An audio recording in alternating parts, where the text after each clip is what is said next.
এবার শুভেন্দু অধিকারীকে থানায় তলব। শুভেন্দুকে চাঁচল থানায় হাজিরার নোটিশ। চাঁচলের সভায় প্রসূন বন্দ্যোপাধ্যায়কে আক্রমণ। চাঁচল থানায় শুভেন্দুর বিরুদ্ধে অভিযোগ প্রসূনের।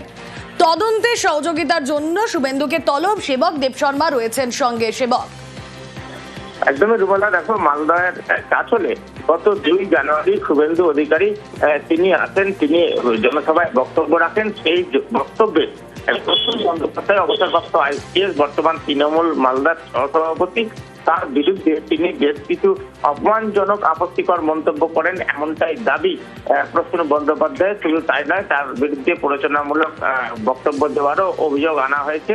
এই মর্মে প্রসূন বন্দ্যোপাধ্যায় ওই দিনই অর্থাৎ 2 জানুয়ারি তিনি চাঁচল থানায় অভিযোগ দায়ের করেন। সেই অভিযোগের ভিত্তিতে মামলা শুরু হয়েছে এবং তাতেই নোটিশ পাঠানো হয়েছে শুভেন্দু অধিকারীকে। 7 দিনের মধ্যে মালদার চাঁচল থানায় তাকে হাজিরা দিতে বলা হয়েছে এবং তদন্তে সহযোগিতার কথা বলা হয়েছে। আর এই ঘটনা নিয়ে স্বাভাবিকভাবে রাজনৈতিক চাঞ্চল্য ছড়িয়েছে মালদা বা রাজ্যে। ওকে, 2 জানুয়ারি চাঁচলে সেই সভা থেকে ঠিক কি বলেছিলেন শুভেন্দু অধিকারী?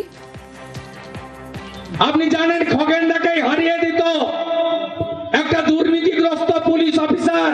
বালুর ঘাটে গেলে সবাই বলে চরিত্রহীন প্রসূন। তিনি এখন নেতা হয়েছেন।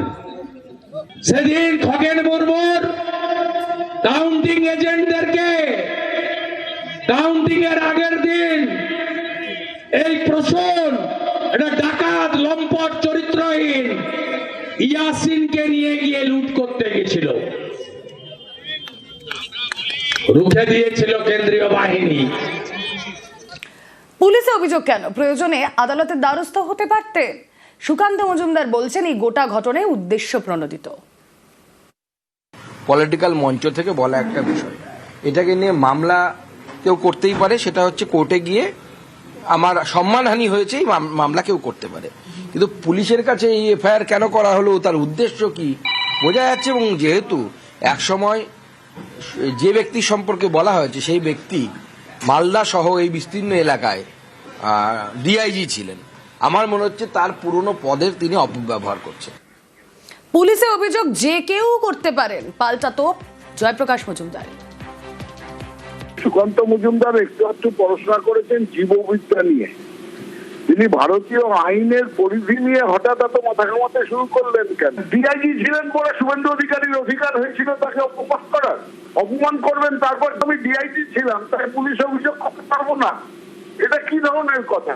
যে কোনো নাগরিক পুলিশে অভিযোগ করতে পারে। পুলিশ সেটা তদন্ত করে কোর্টে পেশ করবে, কোর্ট তারপর দেখবে। এটা সুকান্ত মজুমদারের না ধরনেরই বা দরকার কি?